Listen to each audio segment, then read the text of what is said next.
밀리터리 사이언스의 신묘한 만남 본게임. 자, 오늘도 본 내용을 곧장 진격해보도록 하겠습니다. 안녕하세요. 저희는 본게임의 NSC입니다. 자, 그러면 오늘의 주제 영상을 통해서 먼저 확인하겠습니다.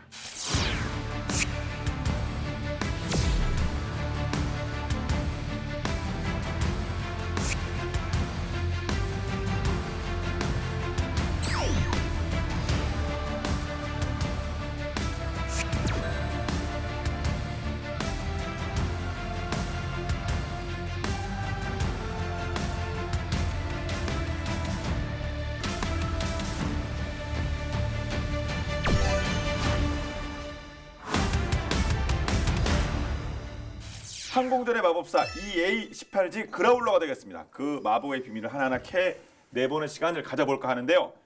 EA-18G 그라울러가 현존하는 최고의 전자전기라고 하는데, 전자전기가 이게 무슨 무슨 전자레인지도 아니고 아니면 무슨 어디 대학교 전자전기공학부 뭡니까 이게? 우리가 비행기에 여러 가지 있잖아요. 수송기, 전투기, 폭격기 그 한 종류인데 전자전을 주임무로 하는 항공기라는 뜻입니다. 아, 그러니까 전자전 예, 플러스 예. 비행기 할 때 기예요? 그렇죠. 예. 아. 전자전은 말 그대로 눈에 보이지 않는 전투 형태죠. 뭐 미사일이 나가거나 뭐 그런 건 아니고, 네.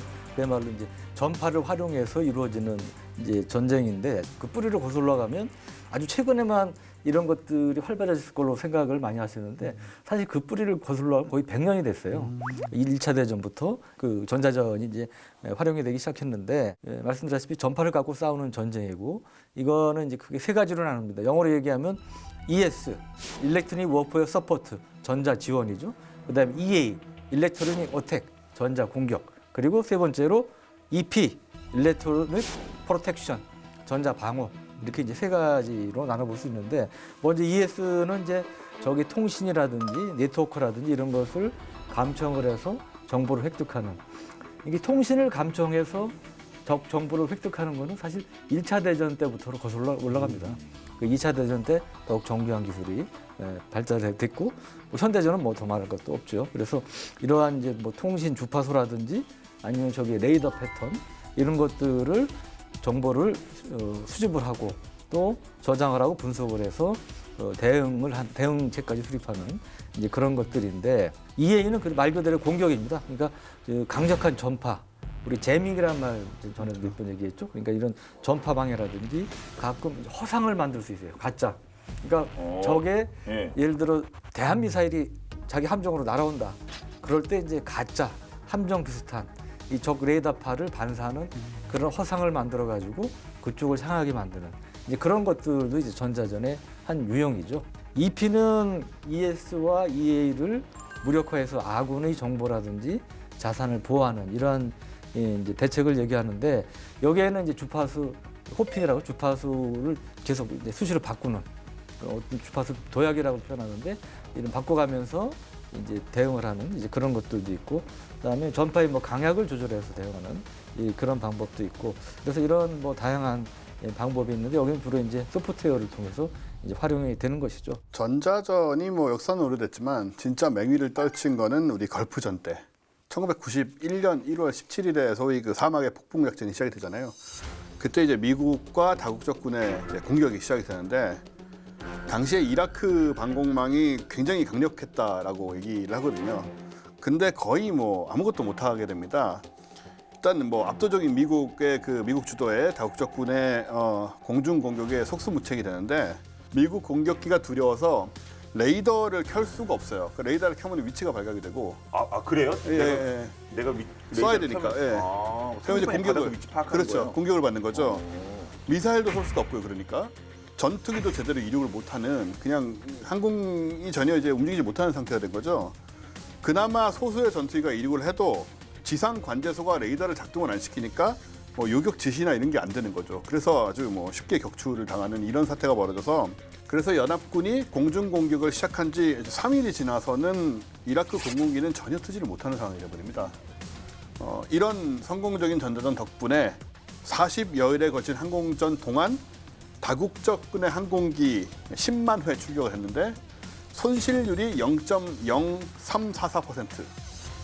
와 이건 무슨 보통 공장에서 이 무슨 이렇게 있잖아요. 무슨 뭐 부실률이라는가요? 무슨 뭐 그런 오메가 거, 뭐 이런 예, 예, 그런 이거는 아무것도 없고 피해 없다. 0.0344%면 이거는 그렇죠.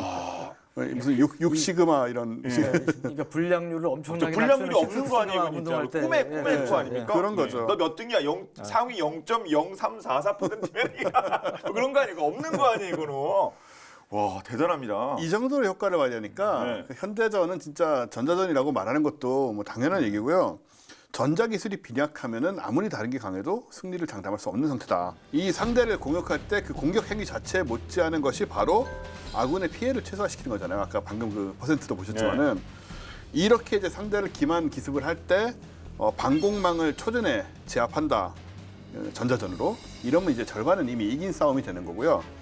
당연히 이제 EA-18G 그라울러는 가장 중요한 시기에 가장 중요한 역할을 담당하는 작전기다라고 정의할 수 있죠. 예, 그럼 진짜 많은 우리 시청자분들께서 궁금증 폭발하실 것 같은데 이게 조기 경보기처럼 막 그렇게 생겼나요? 그거 어떻게 생긴 거예요? 저는 처음 들어요. 전자전 전용 비행기가 있다는 걸 처음 알았거든요. 근데 어떻게 생긴 거예요? 그라울러 하면 뭔가 좀 있어 보이지 않습니까? 아, 그렇죠. 최소한 BM 안테나 막 이따만 거 달고 막. 뚱뚱하고 막. 이 UFO로 헷갈리는 거 아닙니까? 이거 UFO처럼 생긴 거 아니에요? 네, 이렇게 생겼습니다. 아, 이건 전투기 아닙니까, 그냥? 그렇죠. 전투기하고 똑같죠. 실제로 전투기를 개량한 거예요. 전투기에다 예. 안테나를 꽂으면 그 전자전기 되는 겁니까? 너무 똑같은데 이거는? 전투기에다가 하여튼 뭔가를 덕지덕지 붙였는데 예. 오늘 예. 정말 이제 감히 본게임 120 몇 회 사상 예. 역대급 교보제를 준비했습니다. 역대급 교보제. 예. 또 요만한 거 이렇게 네. 해가지고 그 오죽하면 제가 계속 밑에서 꺼냈잖아요. 네. 밑에서 꺼낼 수가 없어요. 위에서 내려오네. 아, 그래가지고 우리 PD님이 네. 친히 일단 소개해 주세요. 기립박수를 네. 맞아야 되는 거 아닌가? 우와. 이 무거운 걸 한 손으로 들고 오시네. 야, 이거 진짜. 아, 이게 전자전기예요? 네. 아니 근데 이거는 진짜 전투기랑 똑같은 거 아니에요? 네. 이게 또 어떻게 근데 이게? 아까 이 크기나 이거 봤을 때 BOC보다 훨씬 크잖아요. 모델 교보제가 기울로 봐서는 예. 그거 대신에 이거 져주시는 거죠. 아이고. 이 판을 거의 채운 교보제가 없었던 것 같아요. 그렇네요. 제 기억에. 예. 원래 이 전투기는 미국의 슈퍼호넷이라고 한국말로 그렇네요. 작자하는 전투기 있죠. F-28 EF, 그렇죠. EF 슈퍼호넷이라고 있는데 그것을 이제 개조를 한 겁니다. 그런데 이게 그라울러라는 영어가 우리 말 느낌 비슷한데 으르렁거리는 사람, 예. 으르렁거린다는 그라울러. 예. 그런 뜻이에요. 그러니까 각자 자기 집에 한 명씩은 다 있습니다. 각자 회사에도 다 있어요. 예, 예. 많으면 문제입니다. 너무 많아 지금 주위에. 예. 집에 가도 있고 나가도 있고 여기도 있네 아주. 가정의 평화를 위해서 요 정도까지 회사의 평화도 있고 하니까. 예. 근데 이제 원래 미 해군에서 쓰던 전자전기가 이제 EA-6B라고 프라울러라는 게 있어요. 그거는 이제 A6라는 공격기를 개조한 겁니다. 걔는 이렇게 그- 잽싸게 생기진 않았잖아요. 그렇죠. 그죠? 이제 예. 근데 이 A6도 참 재밌는 게 생긴 거는 정말 무섭다는 이미지하고는 멀 걸라요. 그렇죠. 이 코즈보처럼 이렇게 네, 레드도 네. 커가지고 조금 둔중하게 생겼어요. 둔감하게. 그 속된 말로 제가 폭탄을 달아봐야 얼마나 달겠어 이런 느낌을 주는 배인데 배지 이런 느낌을 배는 항공기인데 그게 무려 폭탄을 뭐 7, 8톤 싣는 보기와 다른 이제 그런 이제 공격기였는데 야가 이제 그걸 개조한 EA-6B라는 게 있는데 그거를 대체하기 위한 후속 최신형 전자전기로 개발된 게 바로 그라울러고요. 슈퍼호넷이 원래 4.5세대 함재기입니다. 함재 전투기 중에도 이제 최신형 이제 모델에 이제 속하는 것이고 이거는 영어로 F나 A로 끝나는 게 아니고 F/A예요. 그러니까 파이터 어택 전투 공격을 겸하는 이제 그런 거고 그래서 전투기 치고는 이 무장을 많이 달 수 있는 이제 그런 이제 장점도 있고요. 그런데 이거는 뭐가 다르냐? 여기 이제 기본적으로 전투기에다가 여러 가지 이제 전자전을 수행할 수 있는 전자전과 관련된 이제 파드라고 그래가지고 붙여 뗄 수 있는 이러한 장비인데 현재 미국이 보유한 유일한 유인 전자전 전용 전투기, 전자전 전용 수송기 중에도 이제 물론 개조한 이제 전자전기가 있기 때문에 전투기 중에는 이제 유일한 유인기라고 볼 수 있고요. 그리고 승무원은 여기 이제 앞뒤로 이제 2명이 탑재를 합니다. 그리고 2006년 8월에 처음으로 비행을 했고요. 그러니까 개발된 지가 벌써 한 14년 정도 됐고 160대 이상이 생산이 됐고 미국 항공모함이 종종 우리나라 오잖아요. 그때 이게 이제 항공모함에 같이 탑재돼 있기 때문에 이 그라울러가 우리 국민들, 우리 시민들한테도 여러 번 공개가 됐었습니다. 그리고 우리 언론지상에도 이제 소개가 됐었고, 그래서 이 슈퍼호넷하고 외형상 가장 큰 차이점 중에 하나는 이 슈퍼호넷은 기관포가 있는데 여기는 이제 기관포를 떼냈어요. 왜냐하면 각종 전자전 장비를 달아야 되기 때문에 이제 그런 거 말고는 큰 차이는 없는 특징이 있습니다. 얘가 뭐 현존 최고라고 하는데 또 우리나라에서 이게 왔을 때도 그냥 전투기로 봤지 이걸 뭐 전자전기로 보는 분들은 진짜 매이돈 가지신 분밖에 없을 것 같은데 그럼 얘하고 이 전하고는 또 뭔 차이인데 얘가 또 현존 짱 먹는 겁니까 그러면? 일단 얘는 일반적으로 이제 전자전기라는 거는 먼 거리에서 이제 적의 방공망을 전자적으로 방해하는 스탠드 오브 제밍이라고 하는데 원격 지원 제밍이죠. 보통 이런 방식을 사용을 해요. 근데 얘는 이제 보시다시피 전투기의 성능을 또 갖고 있고 얘 또 뭐 초음속이고 이런다 보니까는 원격 지원 제밍뿐 아니고 직접 적진 깊숙이 침투를 해가지고 근접에서 실시하는 전방 지원 제밍 그리고 호위 지원 제밍 이런 게 일단 모두 가능하다는 점이고요. 그 다음에 스트라이크 패키지라고 해서 다수의 전투기로 편성된 공격 편대군 형성하고 이제 생존에 필수적인 항공기다 이렇게 말할 수 있고. 근데 일반적으로 이 스트라이크 패키지에는 2대의 EA-18G 그라울러가 동원이 되는데요. 미 해군이 이제 대규모 공습 작전에 나서기 전에 이 토마호크 미사일로 일단 적의 방공 시설 한번 이제 부수고 그런 다음에 EA-18G로 이제 공습 편대군을 엄호하는 전술을 씁니다. 이거는 이제 단순히 전자전뿐만이 아니고 공중에서 이제 타 기체의 전술 결정을 담당을 하면서 이제 우월한 상황 인식을 할 수 있잖아요. 그러다 보니까는 이제 훈수를 두는 거죠. 어떻게 뭐 우리 움직여라 뭐 이런 식으로 좀 약간 지휘를 할 수 있는 이런 입장에 또 놓일 수도 있고. 여기 이제 2011년 3월에 그 미국, 프랑스, 영국 다국적군이 참여한 오디세이 새벽 작전이라고 있었죠. 그때 최초로 5대의 그라울러가 이제 이탈리아의 그 아비아노 공군기지에서 출격을 하게 됩니다. 그리고 처음에 실전에 이제 투입을 하게 되는데 EA-18G는 이 전자전 장비를 이용해서 리비아군의 방공망을 일방적으로 정말 유린을 하게 되고 공습 작전 성공에 아주 크게 기여를 하게 되는 거고요. 그 다음에 또 다른 특징은 뭐냐면은 이 그라울러는 항공모함에 탑재를 하거든요. 그러니까는 다른 전자전기와 달리 그 AGM-88 함 대레이더 미사일을 탑재하고 있다. 이게 이제 이게 지금 대함 함이죠. 미사일입니다. 이게 공격도 하는군요. 대레이더 미사일, 레이더 기지를 주로 공격하는. AIM 120, AIM 120 암람 공대공 미사일을 탑재를 해서 공중전도 수행을 하고요. 그 다음에 뭐 통신 방해 장비도 당연히 탑재해서 적의 통신을 교란하는데 어떤 식의 교란이 가능하냐면 이라크에서 이제 통신 장비 방해를 했을 때 휴대폰 같은 통신 장치, 핸드폰 같은 걸로 기폭 장치를 폭발시키는 그런 폭탄들 있잖아요. 급조 폭발물들. 그죠. 테러 영화에 보면 보통 그 나오죠. 예. 그렇죠. 예. 예. 그걸 막으려면 이제 무슨 뭐 그 신호기를 뭐 끊고 하면 이게 안 그렇죠. 터지고 그런 거죠. 예. 얘는 그런 것까지 막을 수 있는 그런 시스템까지 갖춰져 있어요. 예. 왜 전투기를 개조했네 했더니 진짜 보통 조기 경보 이런 거 능력이 있다면 멀리서 봐야 되는 건데 멀리서 이렇게 지원해 주는 건데 같이 다니면서 할 수 있으니까. 그렇죠. 와, 그 완전히 다르긴 다르네요. 그리고 이게 또 얘가 또 엄청난 능력이 있어가지고 무슨 무슨 사이버 이거 무슨 모의 시험에도 엄청난 기록을 냈다면서요? 네, 우리가 이제 전에도 몇 번 다뤘지만 F-22가 현존 최강의 전투기 아닙니까? 천하무적에. 예. 그래서 뭐 지구 방위군 무기다. 이제 전투력이 남아돈다. 너무 과스펙이다. 그런 얘기. 천조국만이 갖고 있을 무기다 이런 얘기도 하고 그러는데 그 천하의 F-22를 상대로 이겼다는 거예요. 1대1로 해서요? 가상전이지만 F-22를 격추시켰다고 이제 외국 그 언론이라든지 이런 걸 통해서 이제 전문지를 통해서 알려진 내용인데 2007년과 9년에 두 차례에 걸쳐서 이 F-22 랩터를 전자전으로 무력화시킨 뒤에 이제 격추를 한, 물론 이제 가상으로 격추를 한 이러한 전력이 있다는 것인데요. 어떻게 됐냐면 당시에 이제 F-22 레이더도 사실 강력합니다.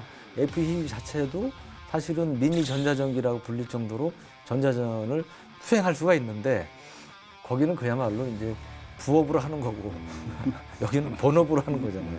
본업으로 하는 사람한테는 당할 수가 없죠. 그러니까 F-22 레이더를 이 그라울러가 이제 전자전 장비로 먹통으로 만든 다음에 그 다음에 F-22가 이 그라울러를 잡으려고 암남이라는 중거리 공대공 미사일을 쐈는데 이것도 이제 전파 방해로 전자전으로 이제 떨궈버리고 여기 이제 반대로 이제 그라울러가 F-22에 접근을 해서 훈련용 암남 공대공 미사일을 쏴서 이제 가상으로 격추하는데 성공을 한 것으로 알려지고 있습니다.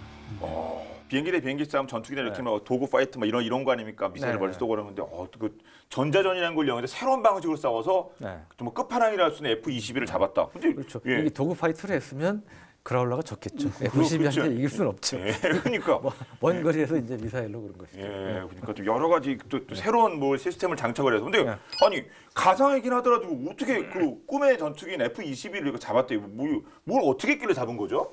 일단 뭐 개조를 많이 한 거고요, 당연히.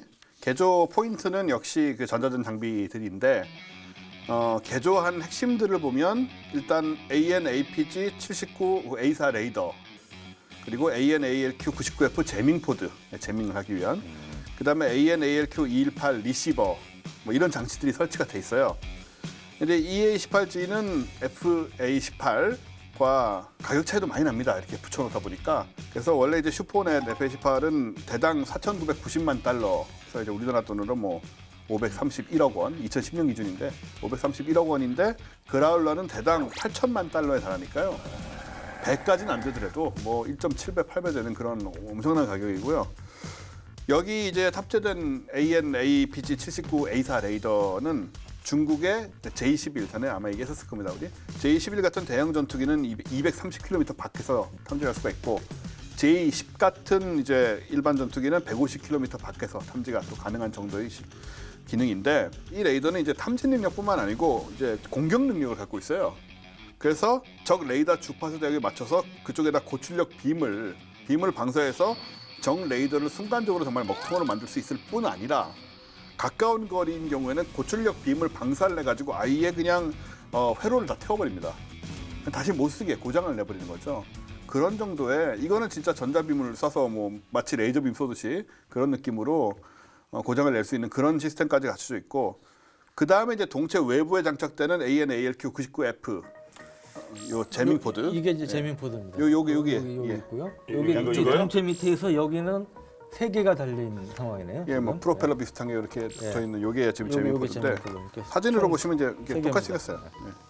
예. 요게 AN/ALQ99 제밍 포드. 프로펠러 요금 안테나 느낌이겠죠? 이게 그렇죠. 돌아서 날아가는 건 아니겠죠? 아니니까. 예. 이건 붙였다 뗄다 할 수가 있죠. 총 5개까지 탑재가 가능하고요. 보통 이제 전투기 장착하는 이제 전파 방해 장치를 뭐 제머, 제밍 포드, 뭐 ECM 포드, 뭐 전자전 포드 이렇게 부르는데 전투기마다 이제 적개의 레이더를 교란하는 작은 제머는 기본적으로 다 요즘은 장착이 되죠. 근데 그라울러에 장착하는 제밍 포드는 이제 적의 지대공 레이더를 무력화하는 정도의 장비이기 때문에 굉장한 고출력이라고 할 수 있고요. 날개 끝단에 지금 여기 있는 그 윙팁에 내장된 이 AN/ALQ218 리시버거든요. 이게 요거하고 이제 전자전에 있어서 짝꿍이 되죠. 이 AN/ALQ218 V2 리시버가 적의 레이더 전파를 일단 수집을 해서 주파수 특성을 분석을 합니다. 리시버니까 분석을 해가지고 컴퓨터로 보내면은 오퍼레이터가 이 데이터를 바탕으로 해가지고 AN/ALQ99 제밍 포드를 작동을 시켜서 적 레이더에다가 방해 전파를 쏘는 거죠. 그래서 이제 먹통으로 만든다. 레이더가 먹통이 되면 아까 처음에도 얘기 나왔지만은 뭐 할 수 있는 게 없잖아요. 미사일도 못 쏘고 뭐 전투기도 못 날리고 뭐 이런 식으로 되니까 이렇게 전자전에 당하면은 눈과 귀가 먼 상태가 되고 그쪽이 뭐 전투기든 뭐 지상기지든 공격에 노출될 수밖에 없는 상황이 되는 거죠. 예. 참고로 이제 그라울러 날개 끝에 이 광대역 수신기 AN/ALQ218 광대역 수신기는 가장 이 핵심적인 외양의 특성입니다. 이 그라울러에. 그래서 이 제머니 뭐니 다 떼도 이거는 항상 붙어 있거든요. 그래서 요걸 보시면 이제 FA-18하고 구별을 할 수가 있는 거죠. 그러니까 일반 전투기 F-18하고 예. 전자전기 이건 뭐 그라울러인데 그 차이가 뭐 이런 날개라든가 이런 게 있는 게 아니고 요 끝에 네. 끝에. 요 끝에 요게 달려 있으면 묘한 게 달려 있으면 전자전기다. 그럼 이게 뭐 스텔스기 뭐하러 만든대요? 그 F-22도 자꾸 막 이런 이거 이제 안 부러운 정도가 아니라 이제 완전 짱인데 들어보니까 뭐 이걸 모르고 살았지 전요. 전자 전기. 예? 아까 그 말씀드렸잖아요. 뭐 본업으로 하는 것과 부업으로 하는 게 차이가 네. 있다고요. 모든 걸 다 본업으로 할 수는 없죠.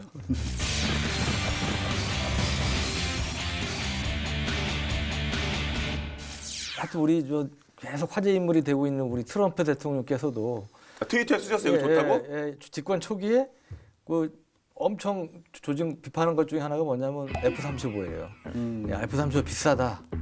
그 줄여라. 뭐 감 내려라. 이렇게 압박하면서 대신에 이제 그라울러하고 슈퍼호넷을 더 사라. 더 사는 게 낫겠다.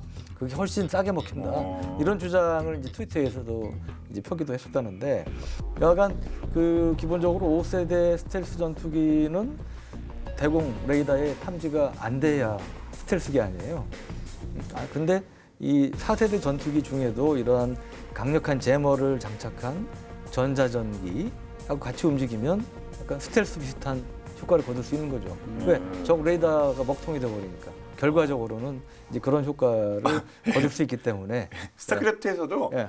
그 크로킹이라고 해서 안 보이는 기능이 모든 그 유닛 그 병력들에 있는 게 아닌데 아비터라는 거랑 같이 가면은 안 보이거든요. 안 보여요. 예, 그러니까 여기 진짜 투명 망토처럼. 그렇지 투명 망토는 기체가 떨어지면 보여요. 네. 근데 아비터라는 그 기체가 있는 상황에서는 일정 범위 내에는 그 크로킹이라고 해서 안 보이거든요. 딱 그런 거네요, 진짜. 딱 맞는데요. 예. 네. 그런 게 현실화도 있군요. 네, 그렇습니다. 예. 그래서 하여튼 저 우리나라도 처음에 2013년도에 그 3차 전투기 사업 FX 사업을 할 때 초기에 F-35로 결정이 되긴 했습니다만 네. 사일런트 이글은 F-15SE하고 그다음에 덧붙여서 그라울러 몇 대를 더 추가해서 도입하는 것을 하나의 패키지로 검토는 했었어요. 네. 검토는 했었는데 결국은 이제 그 당시에 F-35가 그래도 스텔스기로 가야 되는 거 아니냐.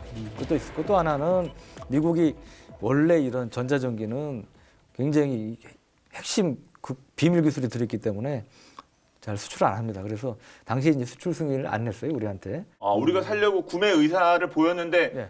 그 미국에서 수출 불가 이렇게 판정이 내린 겁니까? 그러니까 정식으로 세게 얘기한 건 아니고 네. 그 타진 정도를 했던 걸로 알고 있는데 하여간 그 당시에 너네 아직은 안 돼. 뭐 이런 식이 돼가지고. 그럼 질문. 예. 일본한테 팔았습니까? 일본도 지금 그라울러는 아직까지 도입을 안 했죠. 그래요. 네. 괜히 이거 뭐 괜히 다인간 생각을 들지. 예민하게 괜히 오바를 하세요. 아직은 아닌데 하여튼 그 도입한다는 얘기는 있습니다. 그래서 또 일본에선 하여튼 그 머지않은 시일 내에 이 그라울러를 도입한다는 그런 얘기는 있습니다. 우리도 뭐 계획이 있겠죠. 그러면 미국만 씁니까 이 그라울러는? 미국 외에 이제 호주 공군만 이걸 갖고 있어요. 그래서 호주도 의외로 전에 얘기했지만 이 예산 규모나 병력 수에 비해서 무기 체계가 정말 다양하게 많이 갖고 있는데 여기 뭐 F-35도 도입하고 공중부비기 뭐 다 있는데 호주 공군의 그라울러는 미국 공군보다는 성능은 좀 떨어지는 걸로. 왜냐하면 여기 정말 예민한 극비 기술이 많이 들어가 있고 아무리 우방이라도 미국하고 똑같은 거는 안 내주는 그런 성향이 있어서 다운그레이드형이라고 그러죠. 이제 미군이 쓰는 걸로 성능을 낮춘 형으로 이제 수출이 됐기 때문에 호주 공군의 그라울러는 이제 미국과는 좀 떨어지는 그런 건데 그래서 별명이 뭐 세미 그라울러 뭐 이런 이제 별명도 붙긴 했죠. 예. 이 장비 중에 보면 아까 말씀드린 이 제밍포드 있지 않습니까? ALQ-99 이 제밍포드 같은 경우도 워낙 이 안에 이제 미국이 민감해하는 기술들이 들어있어서 정비를 호주가 마음대로 못해요. 이거 만약에 이거를 정비를 하거나 아니면 심지어 보관, 운용하는 것조차도 미군이 통제를 한다고. 그러니까 뭐 호주 마음대로 이걸 분해하거나 정비하거나 이걸 할 수 없다는 얘기죠. 진짜 미국도 감추고 싶은 예. 핵심 기술 중에 기술이 여기 집약돼 있나 보네요. 그러니까 우리 F-35 스텔스의 경우도 마찬가지. 네. 뭐 우리뿐 아니고 다른 나라도 이게 마음대로 정비를 못 한다는 거예요. 그렇군요. 예. 네. 앞서 말씀드린 것처럼 전자전의 개념은 먼 1, 2차 세계대전부터 태동을 했다고 하는데요. 근데 2차 대전 당시 전자전의 무시한 위력을 미처 깨닫지 못한 채 처절하게 쓴맛을 본 나라가 있습니다. 바로 일본인데 어떤 내용인지 본방 야사에서 준비했습니다. 함께 보시죠.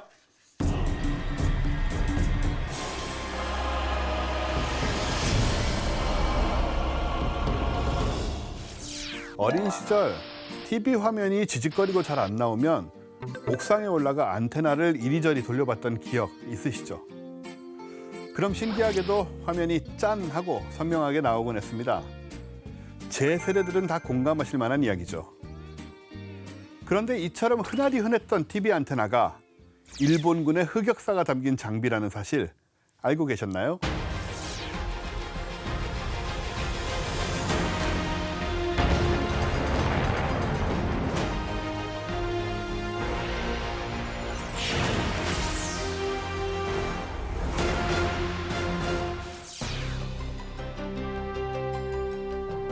우리에게도 친숙한 TV 안테나. 처음 발명되었을 때는 전파공학기의 한 획을 그은 물건이었습니다. 이 안테나는 일본의 과학자인 야기 히데츠쿠에 의해 개발되었는데요. 그의 이름을 딴 야기 안테나의 기본 형태나 구조는 매우 간단합니다. 여러 개의 금속 막대를 균일하게 배치함으로써 원하는 곳으로 전파를 쏠 수 있을 뿐만 아니라 발신된 전파를 높은 감도로 수신하는 것도 가능했죠. 전쟁에서 전파 탐지기 레이더 안테나로서 큰 도움이 될 만한 혁신적인 기술이었는데요. 하지만 제2차 세계대전 당시 일본은 이 기술을 무시해버립니다. 돈 들여 레이더 따위를 개발하는 것보다 훈련을 통해 장병들의 시력을 단련시키는 것이 훨씬 경제적이고 효과적이라고 생각한 것이죠. 참 구시대적인 사고방식이 아닌가 싶은데요. 한편 연합국은 이 기술의 진가를 일찍 알아보았습니다. 제2차 세계대전 초반 야기 레이더는 영국 본토 항공전에서 그 위상을 떨치는데요. 영국은 야기 레이더를 활용해 단거리 대공 레이더 개발에 성공한 것이죠. 이를 통해 도버 해협을 건너오는 독일 공군기를 미리 탐지하고 런던 외곽에서 미리 요격할 수 있었습니다. 모든 면에서 열세였던 영국군이 나치 독일군의 압도적 공세를 막아낼 수 있었던 이유입니다. 이후 레이더의 눈부신 성능을 확인한 세계 각국은 앞다투어 고성능 레이더 기술 개발에 전력 투구하며 전쟁에서 활용하게 되는데요. 특히 제2차 세계대전 당시 연합군은 전자전 능력을 유감없이 발휘했습니다. 1942년 이미 레이더를 함선과 전투기에 장착하는 기술을 확보했을 뿐만 아니라 서부 전선에서는 레이더를 장착한 야간 전투기가 큰 활약을 하게 되죠. 게다가 미국은 레이더를 장착한 P-61 블랙 위도우 야간 전투기를 비행에 성공시키며 수평선 너머의 적을 사전에 파악하고 공격할 수 있었습니다.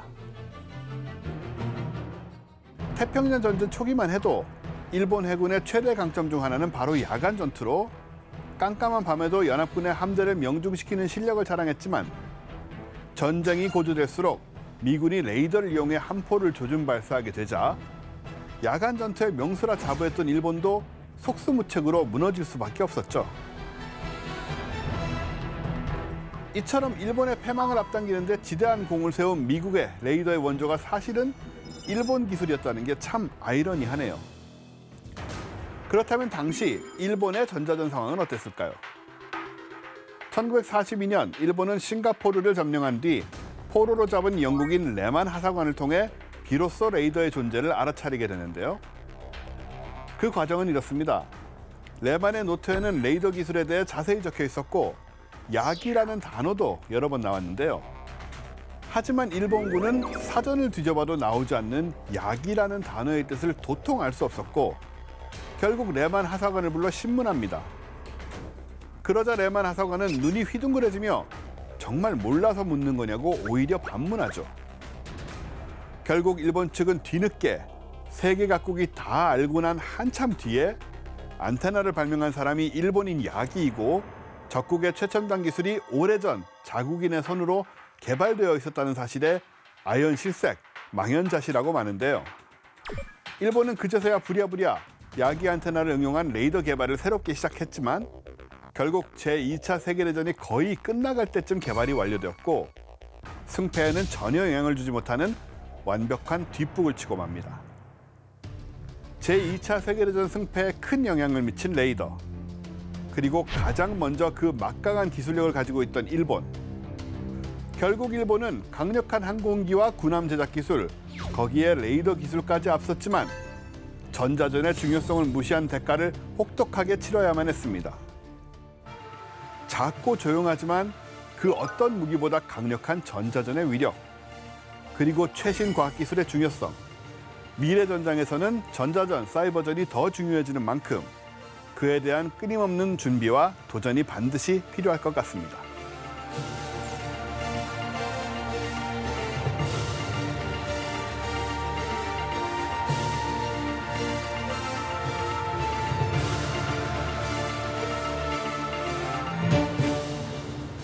본인들이 만들어 놓고서는 본인들이 원천 기술을 가지고 있는데 제대로 써먹지를 못해서 야, 잔뜩 뭐 게임이든 이런 뭐 그 군사 무기 기술이든 신상이 짱인데 참 일본 뭐 그런 일본 입장에서는 참 안타까운 얘기네요. 본인들이 그렇죠. 가지고 있었는데 기술을. 그러니까 이게 보면 과거 전차의 경우도 원래 영국에서 처음 개발했어요. 근데 네. 이걸 본격적으로 그 업그레이드 시키고 그다음에 전술 전격적인 전술로 발전시켜서 활용한 건 독일입니다.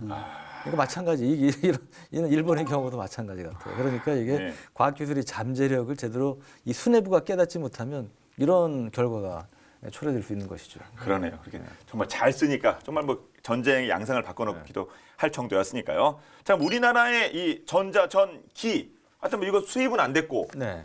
그럼 뭐 있습니까? 이런 비슷한 역할하는 게? 그러니까 사실 이제 북한의 방공망이 특히 평양 주변의 방공망은 세계에서 제일 조밀하다는 평가를 받고 있어요. 그러니까 작은 거는 기관총부터 기관포, 뭐 20mm 이상 되는 23mm 기관포, 70mm 이상 되는 대공포도 있고요. 대공 미사일도 SA-2, 3, 5, 뭐 북한판 패트리어트라고 불리는 K-16 해가지고 다양한 형태의 이제 방공망을 구축을 하고 있는데, 그래서 우리나라의 경우, 우리 공군의 경우도 이러한 그 적 방공망을 무력화할 수 있는 그런 전자전기가 오랜 수건 사업 중에 하나였죠. 그래서 아까도 말씀드렸다시피 3차 전투기 차기 전투기 사업에서도 그 그라울러 도입 얘기가 좀 나왔었고요.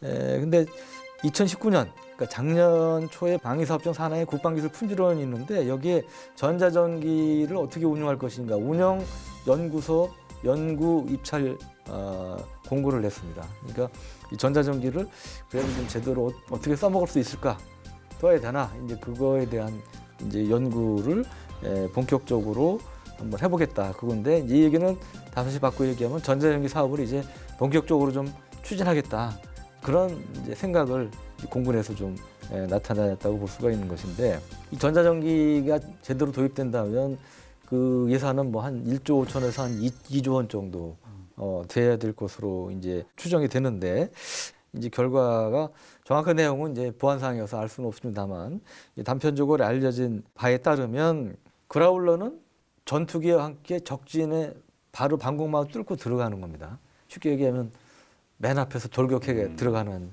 이러한 존재인데 우리나라에서 검토한 거는 이런 돌격 전투기형이 아니고 후방에 그러니까 북한 방공망 밖에서 벗어난 후방 지역에서 비행하면서 먼 거리에서 전파 방해를 하는 이러한 이제 원격 지형 제밍 방식이 바람직하지 않느냐. 그럴 경우는 이런 전투기가 굳이 필요 없겠죠.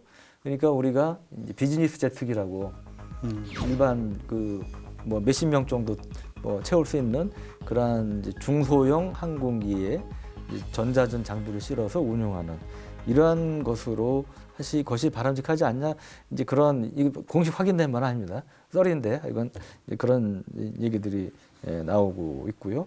반면에 이제 우리 무기 개발의 총봉사인 이제 국방과학연구소가 있잖아요. 여기서는 그보다는 좀 더 센 우리 공군에서 C-130 수송기를 운영하고 있는데 이거를 전자전기로 개조한 미군의 EC-130이라고 있습니다.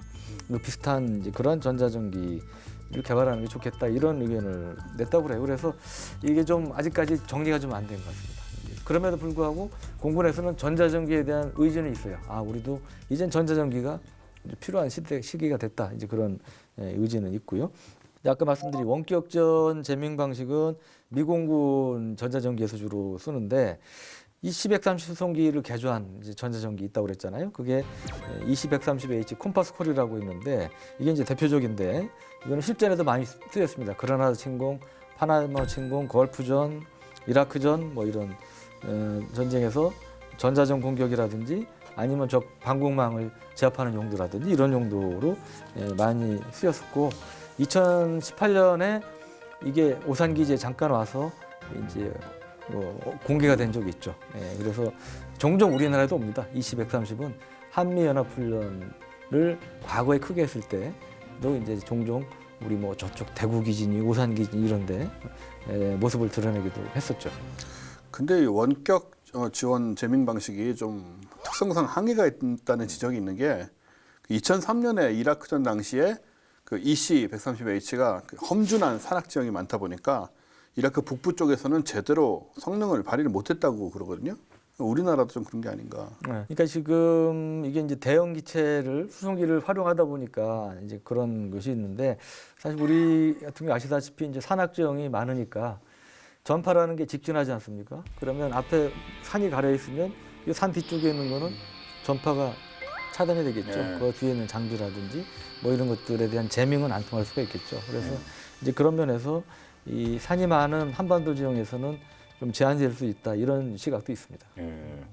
그럴 때는 이렇게 돌격형 같이 움직이는 게 필요하긴 할 텐데 정말 그 촘촘한 방공망이라는 걸 따져보면 또 최선의 선택을 하리라 믿습니다.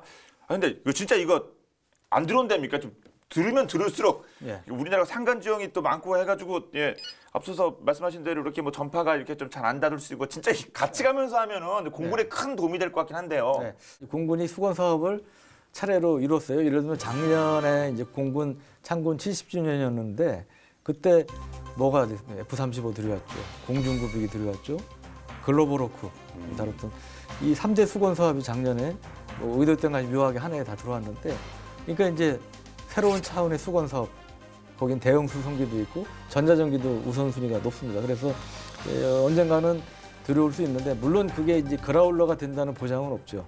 아까 말씀드렸다시피 수송기를 개조해서 써야지 쓰자 뭐 아니면 비즈니스 제트기를 개조해서 쓰자 뭐 이런 시각도 있기 때문에 그러니까 쉽게 얘기하면 이게 아무래도 비싸지 않습니까? 그러니까 좀 싼 걸로 우리 형편에 맞게 적은 돈으로 들여서 하자 이런 시각도 분명히 있기 때문에 이게 들어온다는 보장은 없지만 여하간 공군에서는 원한다. 이건 분명하고요. 그리고 이게 외국에 아까 이제 호주 공군에서 쓰고 있다고 그랬잖아요. 그 외에 이제 핀란드에 수출 허가가 났다고 그럽니다. 이 우리나라도 이제 뭐 과거 10여 년 전처럼 여러 해 전처럼 너네한테 못 팔아 이제 그런 상황은 아직 아닌 것 같습니다. 이제는 우리 희망대로 어느 정도 우리가 만약에 진짜 살라고 그러면 살 수는 있는 그런 상황이 된 것 같은데 만약 2조 원 정도의 예산이 배정이 된다면 10여 대, 10대 안팎 정도는 들을 그런 규모가 되지 않을까 그렇게 예상이 되고요. 10대를 만약에 도입한다면 5개 공개 편대군 이상의 지원이 가능하기 때문에 유사시에 그 가상 적국에 대한 그 정밀 타격을 할 때 상당히 이제 도움이 될 수 있는 이제 그런 것이죠. 그래서 공군 입장에서는 아까 말씀드렸지만 기본적으로 이게 본업으로 하는 비행기잖아요. 부업이 아니고. 그러니까 당연히 본업으로 하는 이 최고 성능을 가진 전투기, 전자전기를 선호하죠. 그리고 또 한미 연합 훈련할 때 이 연합 공군 훈련할 때 그라울러가 종종 옵니다. 그러니까 보니까 옆에서 보면 부럽지 않겠어요? 뭐 당연히 확 다를 것 같은데요, 진짜 이게 운영하는 게. 이제 동기부여가 되는 것이죠.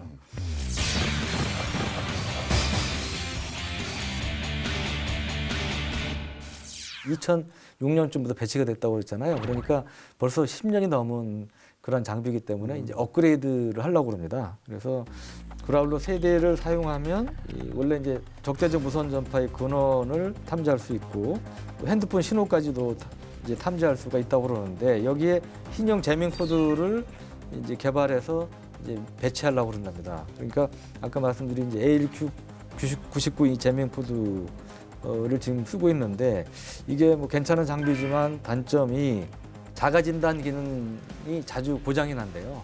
그리고 또 APG-79 A사 레이더가 엄청 센 거라고 그랬잖아요. 근데 이게 강력한 전파로 인해서 재밍 기능이 방해를 받는 경우도 있고, 그리고 이 재밍 포드가 크고 기체 역학적으로 보면 공기 저항을 좀 받기가 쉽죠. 그러니까 이제 그런 그 최고 속도를 내는데도 제한이 있고 그렇기 때문에 이 완전히 새로운 포드를 개발하는 차기 제모 사업을 미 해군에서 시작을 했다고 그러고요.